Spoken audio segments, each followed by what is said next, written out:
when dishonor made me feel better. I done got in my bag and I done tightened up my schedule. See me in the streets, I'm probably talking to a bad vibe. I know that. Alright, man, we're here with 22D. Pleasure to meet you, man. I'm glad to have you with Zip Squad today. For sure. Appreciate you. I'm doing good. How about you? Good, man. Good. So let's just jump straight into it, man. Tell me what it was like growing up in Copperas Cove. Really just like, I guess like just like, in a sense, small town, but like knowing that like, you know, it was like bigger things out there. So it's like I was exposed to both like a big city and a small city, just Austin being an hour away and Cove, you know, being kind of small where it's kind of like, you know, everybody, it's real familiar, really you do it's like, it was cool though. I mean, it was like nothing too exciting, you know, but it was definitely like, an experience, you know, like close knit, I feel like. It gives you a sense of, it gives you that sense of community, you know. In a sense, if you develop, you know, your little close, your friend group and can kind of get out there. Around what time did you start making music? Was it in high school? Did you make music growing up? Well, growing up, it was like I never like actually made music, like actually record anything, but I used to like write stuff like in a journal or whatever. I started taking music serious around probably like 19. I think I was a freshman in college. So, but I would say my first introduction would be when I was younger, just my uncle, he made music. So I kind of see him doing his thing, so. What kind of music did he make? Like rap, hip hop, yeah. Two-part question. What school did you go to, or do you go to? When I started making music, I started at Charlton. Okay. I went to Charlton for a semester. Cool. Yeah. What was it about? Was it with the environment? Was just the vibe at the time? What was it that made you say, okay, this seemed cool, or this is what I want to do, and this is what I want to pursue for, or as a serious thing? In the moment, I think it was just kind of like I liked making music and I wanted to try it. But I think like hindsight, I feel like I was kind of fading away from, because you know I play basketball. Right, so I was kind of fading away from that, like just like subconsciously. And I think I was just gravitating to like kind of what I loved, like kind of after, like, you know, besides sports. Okay. Let's backtrack on that a bit. You said you played sports. Did you play at Charlton? I was supposed to, but I ended up, that was the semester I decided I'm like done playing sports. Yeah, because I did 1 year at a school up in Oklahoma, NSU, and then I transferred to Charlton. Okay. Yeah. Okay. Cool. So you played sports up there, made the transition freshman year, correct? It was my sophomore. So I did 1 year in Oklahoma, yeah. So sophomore year is when you finally, you know, kind of ramp things up. Do you remember what your first serious project was, your first serious single? Yeah. He said, I see the teeth. Yeah, because it's like SoundCloud. I was only dropping on SoundCloud back, like the first like 3 years was like straight SoundCloud. So the first single, which, because I count everything as like serious, you know, every project I try to like, I always be like, you know, this is kind of more professional, bigger and bigger, you know. But the first real single was called Deep into 22. Okay. And then the first project was called, I think, Until Next Time. It was like a little EP, like five songs or something. Okay, awesome. And that was back in 2017. I want to say. So you got a few years ahead. You got a good 5-piece under your belt. Yeah. Can I ask, what is your creative process when you make music? Is it just, I know before you said you were kind of teetered between sports and making music, and it was kind of a vibe as far as getting into it. Mm-hmm. Is it just a vibe when you create, or is it something that you kind of have, you see something or something happens and you know, okay, boom, that's going to be a track or I would say both. You know, typically I feel like the best music comes out whenever it's like, you go through something or you see something and it's like instant, like you take that moment and you take it into the studio and you create something. But you know, I try to, you know, record daily, so a lot of times it's just like it ain't nothing new happening, so you just, you know, trying to create, you know. I bet that gets, I won't say monotonous, but probably monotonous sometimes. Nah, definitely. Get into a creative rut from time to time, just having to stay consistent with dropping stuff. I think it's important to stay consistent. How do you balance that rut? If you create every single day, how do you balance that between saying, okay, I think it's when you come to an understanding of it's the process. It happens. Like there's moments where you gotta just sit back and live some more to find that new creative, like, you know, flow. Because like before, you know, like the first couple of years making music, I get into a point where I'm like, dang, like I don't even know if I can make another song. Yeah. Like it's just nothing's coming out. But you know, and I feel like that puts you deeper into that rut. But if you understand, like, okay, this is just part of it, you kind of just step away. Like I'll just step away for like a week. You know what I'm saying? I'll miss it. I'll make myself miss it. So when I come back to it, it's kind of like you're more passionate versus I'm just like making myself put in the time. Okay, awesome. What would you say the biggest difference between the 22 today and the 22 with the first year you started? Definitely the content of the music.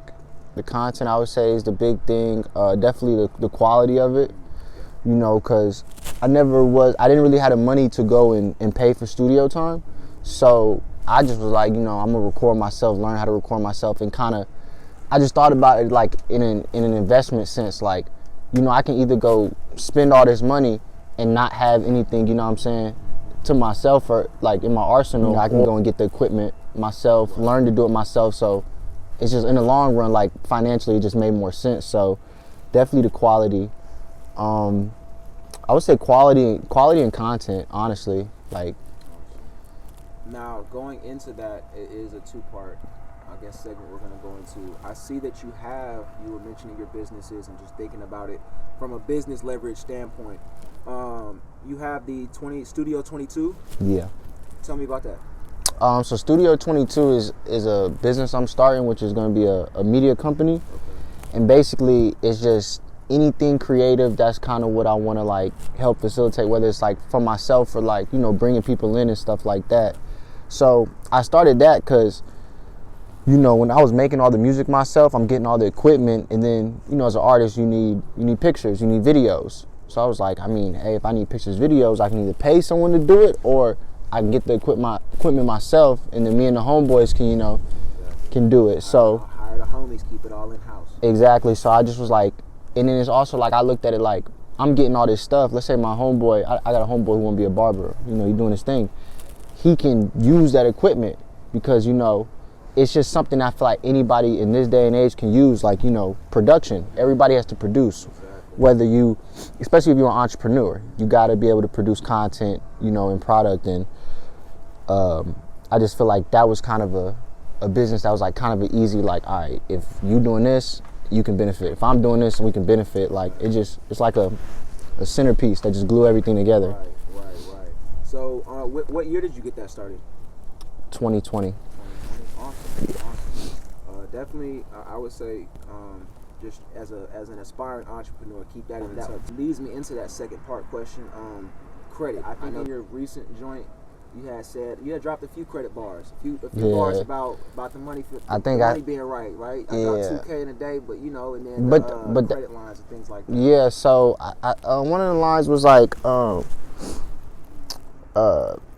I got an LLC to leverage credit, and that's what it was, because a lot of people don't understand that. Like, I really view money as kind of like almost like fake, because like you don't ever really have to touch your own money if you know, like I don't ever touch my own money. Like if I want to go buy something for $2,000, it's not coming out my bank account. Right.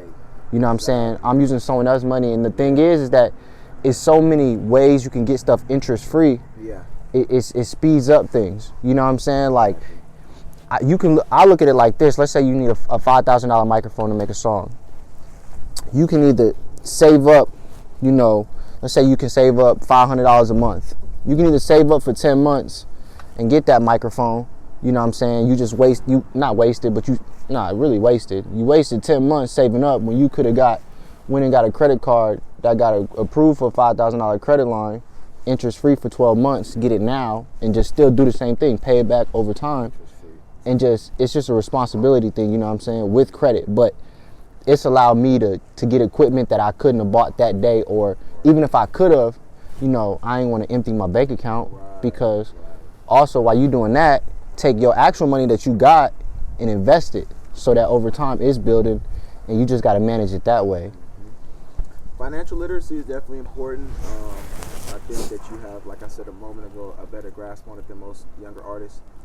So I would say definitely keep up with that, keep on doing that, and keep putting it in your music. Yeah. I was just speaking with someone, and I was speaking on the representation in the black community and the brown community, and as simple as it may sound, is that if you don't know it's there to do, a lot of people won't do it. They won't even try facts. it. They can't see themselves doing it. So to see another young black man talking about credit, to talk about, hey, I can do this, and it's not the dirty way. That's important. Facts. Yeah. I think that's one of the most important factors to the shift that needs to be made. I think there needs to be a shift somewhat in the industry right now, and I think that's one of them, is that we need to learn how to be cool with doing stuff the right way again, because it's cool. It is. You're making it look good. You know what I mean? It's fun too, and it's like it's just fun. It's cool, and you know what I'm saying. You gotta just think about, like, I just always look at it like, the reason why I feel like I ain't never fallen into nothing like too crazy is just because, like, I got people that care about me. So it's like, if there's other ways to get it done, even if if it take longer, you know, some people like fast money. Even if it take longer, like, it's better than risking, you know, something else. So. Exactly. So you just dropped the latest visual. Are there any projects coming up, or any collabs? Yeah, so I'm working on a project right now. It's called Fly Forever. Okay. I actually announced the title probably like 2 years ago. Yeah, but I'm just trying to make sure that I get it right, and I just want to, you know, level up. You know, last time I dropped something, it was just like I dropped a project. This time I really want to, you know, separate the two. Yeah. You know, so. Is it all streaming platforms? Yeah. Okay. For sure. Visuals coming to it, or? Yeah, definitely. Visuals. I want to do like an album release party. Okay. Just some other little things, like incorporate like skits and stuff, and like just trailers or something. I think it's smart also. A lot of these tough guys, it's hard for them to get theatrical. And the way I put it is, the baby is one of the only ones that can really get theatrical. And still be a tough dude. There's a lot of them. NBA is starting to get into his own. He's starting to, and it's a little strange, you know, the nail painting. But a lot of us feel like they have to stay in that box of being a tough shoot 'em up bang bang, because that's the quote objective right now. That's what is gonna get you to that next level. Is if I rap about pulling up on my ops or sliding on them. If you look at them types of songs right now in the industry, that almost alone, just putting that subject matter, almost puts you at a higher level, because that's the perception they're pushing. A moment ago, I touched on representation. Yeah. That's what we're showing that we represent right now. So a lot of the ones that may not have their head on their shoulders the same way as you, they're leaning to that representation. So again, it's cool, and it's awesome that I see guys like you coming out that are making, how do I put it, purpose popular, bro. Y'all doing stuff with y'all head on y'all shoulders, with the right frame of mind, and y'all making it look cool. Y'all going up. Like I said, it's a lot of dudes that I know, on a personal level or not, that aren't doing things the best way, and you've taken strides past them. Just as far as your notoriety, your exposure out here, like you said earlier, your content and your visuals, I've seen them improve drastically, and I think you definitely have a lot of potential moving forward. Just to kind of pivot off of that, because I have you on social media personally. I noticed you do a lot of things, a lot of polls and things online. What do you do like in your free time? What are some of your hobbies? Just regular hobbies. I mean, working out, like to bowl. Okay. For real. I like bowling. You know, game nights at the crib. Okay. I watch anime. And like I wouldn't even say that's really a hobby now, just because I watch so many. I really ain't nothing else to watch, so I watch it when I can. But really just day-to-day hobbies, I really just work, bro. Like, honestly, like, I just feel like that's just kind of like, if I'm not working, I feel like I'm almost like wasting time to a certain degree, which that's something I'm trying to like work on, is being present in moments, you know what I'm saying, like outside of just working. But like you said, I think we need to work on it, because sometimes when you're a machine and you're building up that steam, you got to let that pressure out sometimes. Yeah. Because if you don't, it'll build up in something, you know. Yeah. I feel like you got to find a healthy balance, because I do feel like you should, you know, work a lot. Like, you know what I'm saying, especially while we're young, like, you know what I'm saying, we want to be 40 and retired, like, you know, if, you know what I'm saying, not really retired, like, but you want to be able to really have time to like spend with your kids and stuff like that. So Downshift. exactly. So I feel like when you're younger, you know, you're supposed to work. I honestly feel like most people don't work. I feel like a lot of people do their job, and then after that, that's it. That's just, yeah, that's the day. And I mean, that's, you know, you do what you gotta do, you know, till you stay home. But I just personally can't. Like, some people be talking about like chilling, relaxing, like off day, and it's like, I can't take an off day really. Like, I just, like, what am I gonna do? Like, chill, like just sit around? Yeah, exactly. I can't really do that like that. And that's how I think a real career is supposed to be, is where it's something you just naturally love doing. Exactly. It ends up becoming something you do every day just off precedent. Exactly. So I definitely agree with that, man. What is the biggest difference to you from the Austin area to up here in the Copperas Cove area? Oh, definitely opportunity. As far as like music and stuff and like being an entrepreneur, I would definitely say opportunity. Like, you in Austin, like any given night, you know what I'm saying, I could go downtown and meet somebody who has something going for them, like something big going. Like, not saying that nobody around here do, but it's like the likelihood of it. I go to the gym and I'm seeing people like content creators. I'm seeing people create content like that's normal in the gym, versus around here, like, you probably not gonna catch it like that. You're gonna get the side eye out here still. You know what I'm saying? Yeah, exactly. So Austin's definitely just the opportunity. You know, like networking is like, that's why anybody like around this area, I advise, like, you know, go to Austin, be out there. Like, many people I met that's just in different fields and stuff like that. And I feel like that's really more important than probably most things is networking. Yeah. Like, It's not about what you know, it's about who you know. It's a little bit of both, but definitely both, but because you got to know something to move the right way. Like, you got to know how to, you know, I had to, like, because I'm really like to myself, you know what I'm saying, I'll break out my box and talk to people if I get comfortable. Right. But I had to learn how to just, you know, spark conversations with people and just, you know, what you do. Yeah, And then, all right, cool. And like, if they do something that could be beneficial to me and I know I can bring value to them, you know, you got to learn that skill of networking. Exactly. So it's definitely both, for sure. You mentioned the Studio 22 and things of that nature, and then kind of just you progressing into yourself as an artist. I think that kind of thing is important because it puts you in a position to where you have to be the boss. You have to kind of steer the ship. Because if you don't have, say for instance, I manage an artist where he kind of has me in front to do that. You don't. Yeah. You have to figure it out. You got to be the one to go out and say, okay, let me put this shield up real quick. Let me just get out, network, let me parlay. And then, like you said, as time goes on, you'll learn the etiquette. You'll learn the do's and the don'ts. You know, just through building the relationship. So that's good. Yeah. Would you ever come back to the city to put like an event on or do Hell anything out yeah. there? Yeah, for sure. Definitely would want to do I that. know. Exactly, because honestly, most people, I don't think they realize how small Cove is until you really outside of Cove. And just like what you really been missing out on. Like, I be thinking, like, if I grew up in Austin my whole life, like, Way different ballgame. yeah, I'd be in a probably way different position. Like, the people you meet, just because of, honestly, like, financially, like, if you around more money, you know what I'm saying, just financially, you probably gonna be in a better space. Like, and that's just, I mean, we live in America, you know, capitalism. So at the end of the day, money is important. You gotta understand money and you gotta get money. Yeah. We touched on, you know, where you're from now or where you're at now, the Austin area. You have any favorite spots out there? Any favorite food spots? Anything like that? Chill spots? Let's see.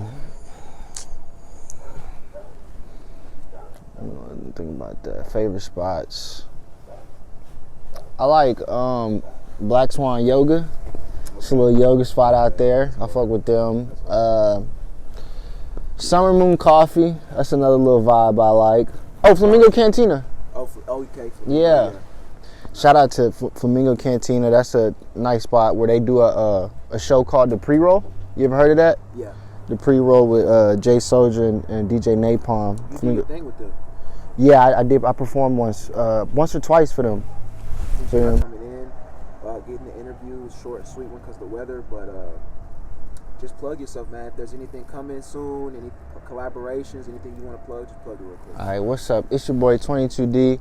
I just dropped my latest video, Turn Up. Y'all go peep that on YouTube. It's gonna be on streaming platforms by the time this come out.